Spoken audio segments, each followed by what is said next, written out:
Hello বন্ধুরা, আজকে আমরা চলে এসেছি। এটা হিটাচির নন ইনভার্টার এসি। তো আজকে আমরা খড়দায় আগরপাড়ায় চলে এসেছি।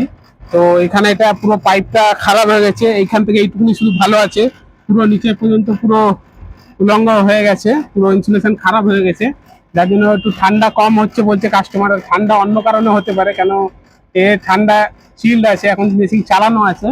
তো চলো আমরা এখন এটা ইনসুলেশন করে তারপর দেখছি। আর ভিতর থেকে জলও পড়ছে, জলটা কি কারণে পড়ছে সেটাও দেখবো।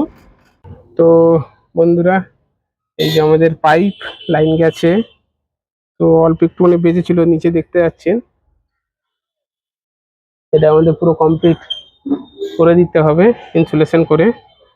তো বুঝতেই পাচ্ছেন জল পড়ছে টপ টপ করে নিচে সোয়েটিং হয়ে। চলো আমরা রেডি করি।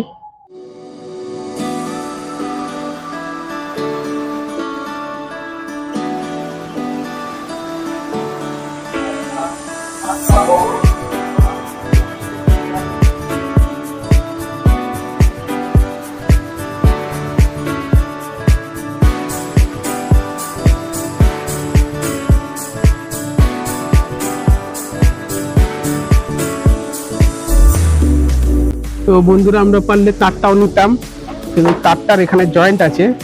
এই জয়েন্টের কারণে কোনো কারণে যদি এখানে খারাপ হয় তখন আবার ইনসুলেশন ছুটতে হবে, কেউ বুঝতেও পারবে না যে কোথায় এর জয়েন্টটা আছে। সেই জন্য তারটা নিলাম না। যদি জয়েন্ট না থাকতো তাহলে আমরা তারটা ইনসুলেশনের সঙ্গেই নিয়ে নিতাম, ট্যাপিংয়ের সঙ্গেই।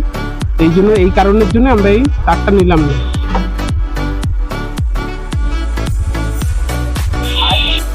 তো আমাদের সাদাটা লাগানো হয়েছে, সাদা র্যাপিংটা, এবার কালো র্যাপিং লাগাবো।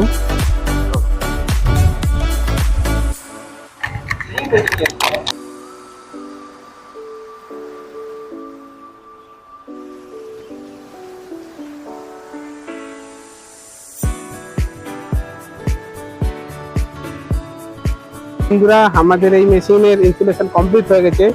ইনসুলেশন করাটা জরুরি আছে। ইনসুলেশন যদি করা না থাকে তাহলে ওপেন থাকলে আপনার ঠান্ডায় অসুবিধা হয়। তো যাতে ডাইরেক্ট কন্ট্যাক্টে চলে আসে, কেন গ্যাস সার্কুলেশন হয়, যার জন্য গ্যাস ভেতর থেকে আবার আউটডোরে আসে। তো এই সার্কুলেশনের জন্য ঠান্ডাটা কম হয়ে যায়। তো আমরা এটা ইনসুলেশন করে দিচ্ছি। তো এমনি যদি আপনারাও যদি আপনার মেশিনে হয়ে থাকে, যদি ইনসুলেশন না থাকে তো অবশ্যই ইনসুলেশনটা করিয়ে নেবেন, তাহলে এটা সেফ থাকে।